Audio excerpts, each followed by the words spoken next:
Bom dia, pessoal! Hoje vamos falar um pouco sobre música moderna e contemporânea. Então vamos entender um pouquinho o que estava acontecendo nesse final de século XIX, início de século XX. A gente teve aí Revolução Industrial, tivemos a Revolução Francesa, muitos movimentos sociais, uma sociedade que está aí num movimento, num momento de mudança muito forte. Vamos ter aí a invenção da fotografia, que vai trazer a rapidez do clique da máquina. A arte impressionista nascendo, com os artistas com suas pinceladas prontas para captar cada mudança diante do olhar, trazendo para a gente essa nova maneira de lidar com o tempo. Esse outro olhar, esse outro momento da arte também vai estar presente na música.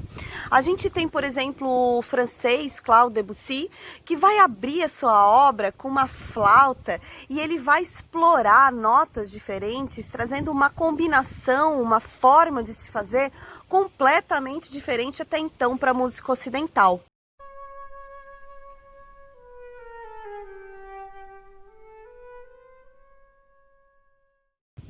O que vai ser então o nosso início da música moderna.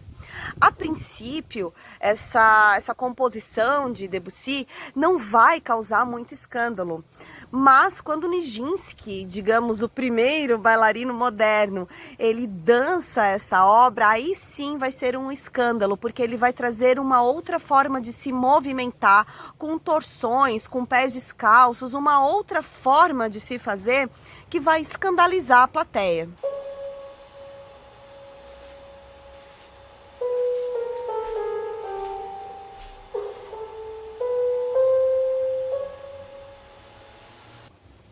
Nesse mesmo período, temos um compositor, Arnold Schoenberg, que ele vai aí sim trazer inovações muito mais radicais que o Debussy. Ele, por exemplo, vai experimentar fazer uma música que não vai ter um tom principal, uma música atonal. Muitas composições atonais de Schoenberg foram bem rejeitadas pelo público. Depois, mais tarde, ele vai compreender que essas dissonâncias causadas pela falta de um tom principal não eram de costume da plateia. Por isso que foi tão agressivamente recebida, digamos assim. Porém, Schoenberg ele vai mostrar que esta sua música tonal traz outras possibilidades.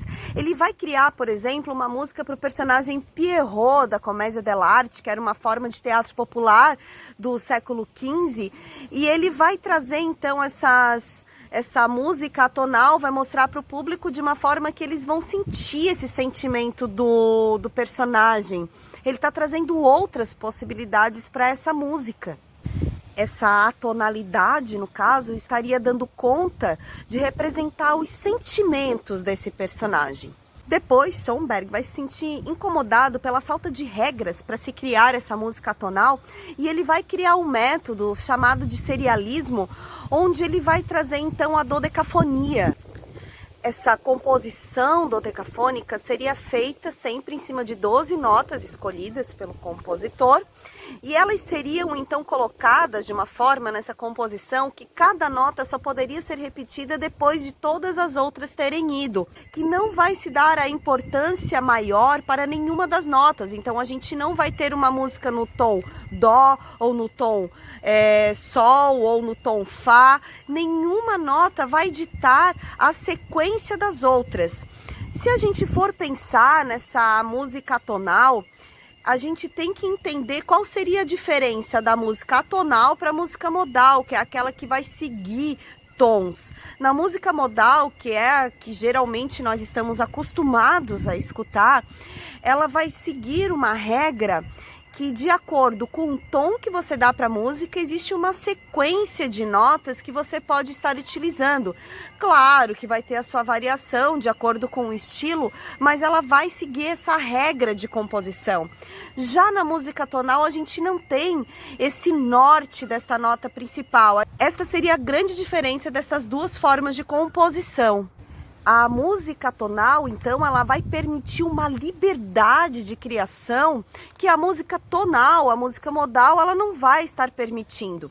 É bom a gente lembrar que essa busca por liberdade passava por todas as artes nesse período. Então é muito comum a gente perceber artistas, pintores, compositores, escritores se unindo em busca de novas experiências, tentando romper com aquilo que era feito até então no passado. Picasso, ele era grande amigo de Stravinsky, inclusive desenhando figurinos para as suas obras. Stravinsky está entre esses compositores que revolucionam a música. Na sua obra A Sagração da Primavera, ele vai trazer uma série de sons dissonantes que vai trazer um grande repúdio do público. O público não vai aceitar aquele tipo de obra tão diferente.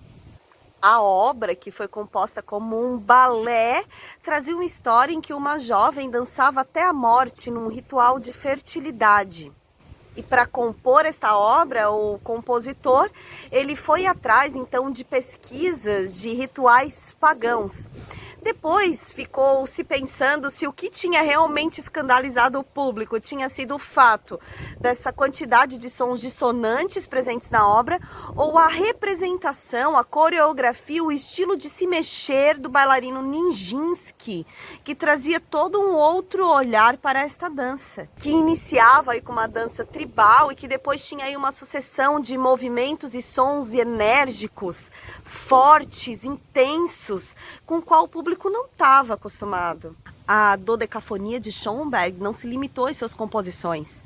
Ele acabou por influenciar muito do que vinha na música, como, por exemplo, conhecido como pai da música eletrônica, Stockhausen, que também desenvolve experiências musicais a partir de séries de notas. É importante que a gente saiba que nesse momento, entre 1940 e 1950, foi inventado o gravador de fita cassete, que vai trazer novas possibilidades para esses compositores, porque agora eles não precisam mais esperar por instrumentistas para escutar a sua música sendo executada. Eles conseguem gravar da sua garagem, digamos assim, o seu som e já ver como é que ficou.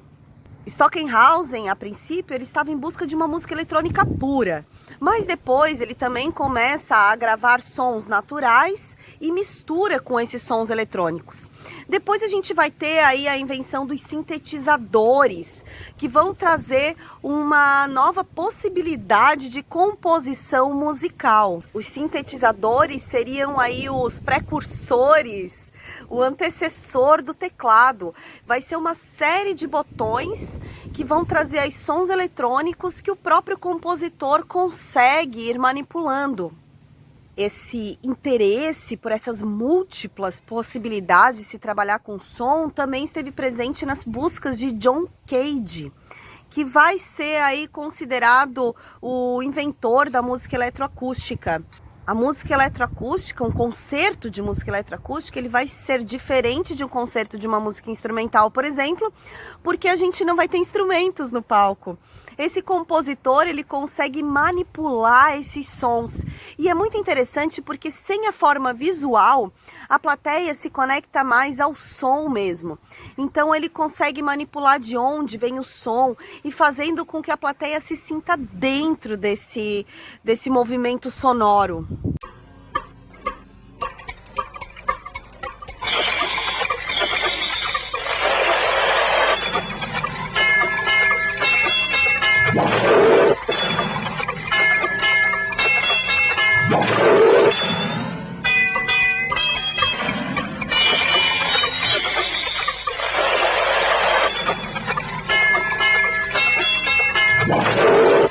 Depois, Cage segue por outros caminhos e acaba desenvolvendo a sua música aleatória, que vai trazer o acaso como a forma de criação. E nas suas experiências de música aleatória, o Cage, então, ele vai trabalhar com essa questão do improviso, com essa questão dos sons aleatórios. Em sua obra 4 minutos e 33 segundos de 1952, o Cage ele sobe no palco, senta-se em frente ao piano e fica 4 minutos sem emitir som algum. Isso fez com que a composição, esta música, fosse criada a partir dos ruídos dos sons aleatórios do ambiente e da própria plateia. Cada vez que ele fosse apresentar esta obra, seria uma obra diferente, porque teríamos sons diferentes. Então ele está trabalhando aí com essa composição do acaso. Essa ideia do Cage vai surgir a partir de uma experiência que ele teve quando ele entrou na câmara anecoica, buscando compreender o silêncio total. Só que Cage percebe que não existe silêncio total, porque ele escuta sons do seu próprio coração, do seu próprio corpo internamente. Outro evento que inspira Cage para compor esta obra 4 minutos e 33 segundos foi a exposição do seu amigo pintor Rauschenberg, que trazia pinturas em branco, e ele percebe que existiu uma modificação a partir da luz na coloração dessas pinturas. Tivemos aí então um panorama do que foi esse início da música moderna e contemporânea. Agora, pessoal, vamos fazer uma atividade para colocar de forma concreta esse nosso aprendizado de hoje. Vocês devem fazer as atividades número 1, 2 e 3 da página 303, seção para conferir. Gente, beijos, bom trabalho e divirtam-se sempre!